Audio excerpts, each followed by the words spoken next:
وہ جو حدیث ہیں جس کے بارے میں نے عرض کیا کہ اس حدیث کو سیدنا عبداللہ بن عمر بن عاص رضی اللہ تعالی عنہ نے اللہ کے رسول صلی اللہ علیہ وسلم سے پہلی بار سنا تھا۔ وہ حدیث ہیں جس میں اللہ کے رسول صلی اللہ علیہ وسلم اب دیکھیے حدیث کا متن بھی ملاحظہ کر لیں، پھر انشاءاللہ اس کی سند مسلسل سند کو بیان کروں گا۔ اس حدیث میں اللہ کے رسول صلی اللہ علیہ وسلم فرماتے ہیں، سیدنا عبداللہ بن عمر بن عاص رضی اللہ تعالیٰ عنہ سے فرماتے ہیں کہ الراحمون یرحمهم الرحمن تبارک و تعالی ارحموا من فی الارض یرحمکم من فی السماء۔ یہ حدیث تو شاید غالباً آپ نے سنی ہوگی، لیکن اس کی یہ فضیلت، اس کا یہ شرف آپ میں سے اکثر لوگوں نے نہیں سنا ہوگا۔ اس حدیث کے متن کا ترجمہ ہے کہ آپ صلی اللہ علیہ وسلم نے فرمایا الراحمون، رحم کرنے والوں، یرحمہم الرحمن، ان پر رحمان رحم کرتا ہے، رحم کرنے والوں پر رحمان رحم کرتا ہے۔ الراحمون یرحمہم الرحمن تبارک و تعالی، یعنی اللہ تبارک و تعالی جس کا ایک صفاتی نام رحمان ہے، تو وہی فرمائے کہ الرحمن تبارک و تعالی، یعنی اللہ تبارک و تعالی وہ رحم کرتا ہے ان لوگوں پر جو زمین والوں پر رحم کرتے ہیں۔ اور آگے فرمایا ارحمو، اے اللہ کے بندو رحم کرو، رحم سے کام لیا کرو۔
السلام علیکم، شیخ آواز نہیں آ رہی۔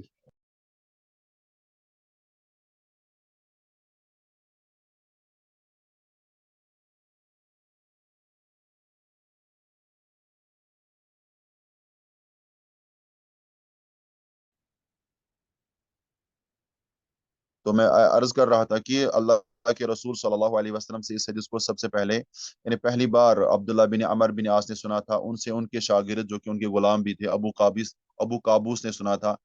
ابو قابوس سے ان کے شاگرد جو کہ تابعی ہیں عبداللہ بن نہیں عمر بن عاص نے سنا، نہیں عمر بن دینار نے سنا تھا۔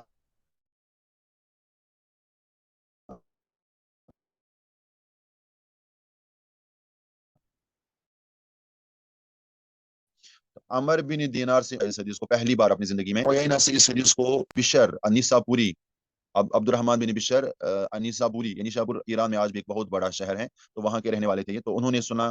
تو عبد الرحمن بن بشر سے اس حدیث کو سب اپنی زندگی میں پہلی بار جس شاگرد نے سنا تھا ان کا نام ہے ابو حامد احمد بن محمد البزاز، اور احمد بن محمد البزاز سے اس حدیث کو ان کے شاگرد جو ہیں وہ ہیں ابو طاہر محمد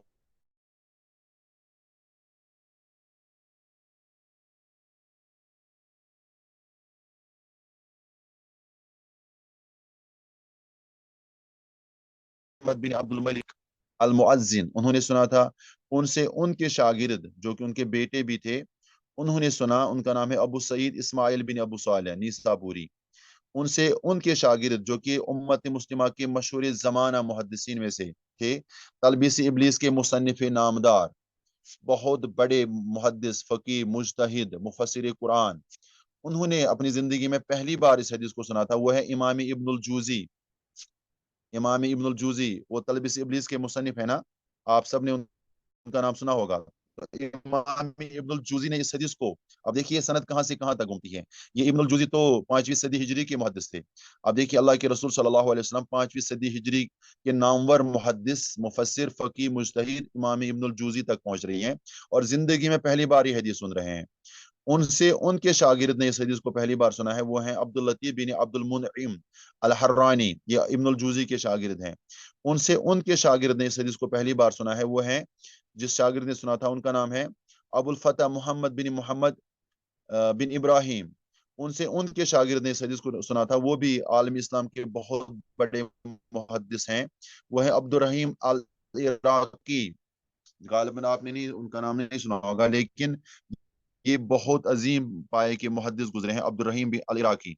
अब्दुर्रहीम अल इराकी बहुत बड़े मुहद्दिस गुजरे हैं, हदीस के नामवर माहिरीन में से थे। उनसे उनके शागिर्द ने पहली बार अपनी जिंदगी में इस हदीस को सुना था, उनका नाम है, आप सब जानते होंगे, बुलूगुल मराम के मुसन्निफ नामदार हाफिज इब्न हजर अस्कलानी रहमतुल्लाहि ताला अलैहि ने पहली बार इसको सुना था अपने उस्ताद अब्दुर्रहीम अल इराकी से। अच्छा, हाफिज इब्न हजर अल अस्कलानी से उनके शागिर्द ने इस हदीस को पहली बार खलील बिन अल अरकमाश, उन्होंने पहली बार इस हदीस को सुना था। उनसे उनके शागिर्द शरीफ अबू अब्दुल्ला मोहम्मद ने इस हदीस को सुना था। उनसे उनके शागिर्द जिनका नाम है मोहम्मद बिन मोहम्मद सिन्ना अल मगरिबी, उन्होंने सुना था। उनसे उनके शागिर्द ने इस हदीस को सुना था पहली बार, वो हैं सालिह बिन मोहम्मद अल फल्लानी अल मदनी। उनसे उनके शागिर्द ने इस हदीस को सुना था, जो कि आलम इस्लाम के बहुत बड़े मुहद्दिस गुजरे हैं, मोहम्मद आबिद सिंधी अल मदनी। उनसे उनके शागिर्द ने इस हदीस को पहली बार सुना था, वो हैं वो हैं उनके शागिर्द शरीफ मोहम्मद बिन नासिर अल हाजमी। उनसे उनके शागिर्द ने पहली बार इस हदीस को सुना था, वो हैं हुसैन बिन मोहसिन अल अंसारी, हुसैन बिन मोहसिन अल अंसारी। अगर आप बरसगीर पाक व हिंद की तारीख से बाखबर होंगे तो आप जानते होंगे हुसैन बिन मोहसिन अल अंसारी कौन थे। ये इंडिया पाकिस्तान के नामवर मुहद्दिसीन में से थे।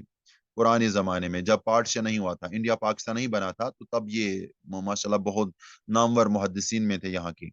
तो उनसे उनके शागिर्द ने इस हदीस को सुना था, वो हैं मशहूर जमाने के अपने जमाने के मशहूर तरीन मुहद्दिसीन में जो शुमार किए जाते हैं, और अबू दाऊद के सबसे बड़े शारे हदीस, सबसे बड़े शारे जो हैं शमसुल हक ढियानवी, शमसुल हक अजीम आबादी भी उसे कहते हैं, उन्होंने इस हदीस को पहली बार सुना था।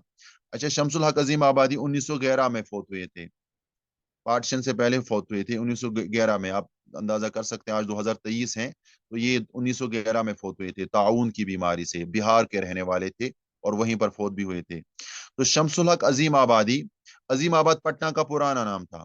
पटना जिसको आज पटना कहते हैं ना, यहाँ बिहार की जो कैपिटल है, उसका पुराना नाम अजीम आबाद था, तो ये वहीं के थे, इसीलिए उनको शमसुल हक अजीम आबादी कहते हैं। उन्होंने अबू दाऊद की सबसे बड़ी और सबसे जखीम शरह लिखी है आउनुल माबूद, जो 14 जल्दों पर मुश्तमिल है, आज भी आप पढ़ सकते हैं उस किताब को। तो शमसुल हक अजीम आबादी से इस हदीस को सुना है उनके शागिर्द, उनका नाम था अब्दुल हकीम जियावरी। ये यूपी उत्तर प्रदेश के रहने वाले थे, इंडिया उत्तर प्रदेश के रहने वाले थे। अच्छा, अब्दुल हकीम जियावरी से इस हदीस को सुना है उनके शागिर्द ने पहली बार, उनका नाम है, वो यहाँ पंजाब के रहने वाले थे। पंजाब आज तो हरियाणा में आता है, पार्टीशन से पहले हरियाणा कुछ भी नहीं था, ये सब इसको पंजाब ही कहा जाता था, पंजाब। फिर ये दो हिस्सों में अलग तकसीम हुआ, मगरबी पंजाब और मशरकी पंजाब। एक हिस्सा पाकिस्तान के हिस्से में आया और दूसरा हिस्सा इंडिया के हिस्से में आया, और एक हिस्से का नाम पड़ गया है हरियाणा, और दूसरे हिस्से का नाम पड़ गया है हिमाचल प्रदेश। वरना तो हिमाचल, हरियाणा, मगरबी पंजाब, मशरकी पंजाब, इस तमाम खिते को सिर्फ पंजाब कहा जाता था पार्टीशन से पहले। बहरहाल, मैं अर्ज कर रहा था कि अब्दुल हकीम जेवरी से इस हदीस को सुना है उनके शागिर्द मौलाना मोहम्मद इसराइल सलफी नदवी से। और ये जो है ना मोहम्मद इसराइल सलफी नदवी, उनसे इस हदीस को मैं यानी मुझ नाचीज ने सुना है। 2015 में मैं उनके घर गया था, यहाँ से पहले दिल्ली पहुंचा था, दिल्ली से लेकर उनके गांव जांडा, डिस्ट्रिक्ट पलवल, और हरियाणा में एक दूर दराज गांव है, तो जामिया मोहम्मद करके उन्होंने अपना एक जामिया खोल रखा था। तो मैं वहां गया था इस हदीस को सुनने के लिए। बहुत तवील सफर था उस जमाने में, गर्मियां थी, अप्रैल का महीना था, 15, मुझे अभी भी याद है, 15 अप्रैल 2015 में मैं उनके घर गया था, उनके मदरसे में। तो मैंने वहां पर उनसे पहली बार अपनी जिंदगी में ये मुसलसल हदीस सुनी थी। इस तरह मुझ गुनहगार खताकार नाचीज से लेकर अल्लाह के रसूल सल्लल्लाहु अलैहि वसल्लम तक इसकी मुसलसल सनद पहुंचती हैं, जो अभी मैंने बयान की हैं। अब कितने रुवात इसमें आते हैं ये मैंने اس میں شمار نہیں کیے ہیں. تو اللہ کی توفیق سے آج اس کلاس میں ہم نے جو ہے یہ الحدیث المسلسل بالاولیہ بیان کیا ہے، اور یہ ایک بہت بڑا شرف ہے. حالانکہ یہ حدیث آپ کو ابو داود میں بھی ملے گی، آپ کو مسند احمد میں بھی ملے گی، آپ کو کئی کتابوں میں یہ حدیث ملے گی، لیکن میں نے جو اس کی سند بیان کی ہے یہ آپ کو کہیں پہ نہیں ملے گی اس کلاس کے بغیر. یہ آپ کو میں بیان کر رہا ہوں. ہاں، میرے پاس جو کتابیں رکھی ہیں مسلسل سندوں کی، تو ان میں یہ حدیث موجود ہیں، لیکن اس حدیث کو میں نے اس کے علاوہ بھی کئی شیوخ سے سنا ہے. ایک تو اسرائیل سلفی سے، جو میرے سب سے پہلے شیخ رہے ہیں اس حدیث کے. بہرحال میں نے تقریباً اس کو 10 حدیث اپنے کئی اساتذہ سے سنا ہے، جن میں پاکستان کے کبار علماء میں موجود ابھی جو زندہ ہے وہ ہیں شیخ عبداللہ ناصر رحمانی صاحب. تو کچھ مہینے پہلے پچھلے سال 2022 میں نے ڈائریکٹ ان سے یہ حدیث سنی تھی، اور میں نے ان سے اجازہ بھی لیا تھا اس حدیث کا. اور اسی طرح میں مولانا ارشاد الحق عصری، بہرحال ان سے تو یہ حدیث نہیں سنی تھی، کئی محدثین سے میں نے سنا تھا، لیکن اس وقت میں اس کو بیان نہیں کرنا چاہتا ہوں، کیونکہ بہت زیادہ اب کافی ٹائم ہو گیا ہے ہماری اس کلاس کی. تو انشاءاللہ وہ ساری سندیں یا وہ ساری اساتذہ جن سے میں نے ڈائریکٹ اس حدیث کو سنا ہے اللہ کے رسول صلی اللہ علیہ وسلم کی مسلسل سند تک، تو انشاءاللہ تعالی وہ پھر کبھی ہم بیان کریں گے علم الاسناد کے تحت. آج یہاں تک کافی ہے. اگر کسی کا کوئی کوشچن ہے، مختصر سا کوئی کوشچن ہو اس درس سے متعلق، تو پوچھ سکتے ہیں.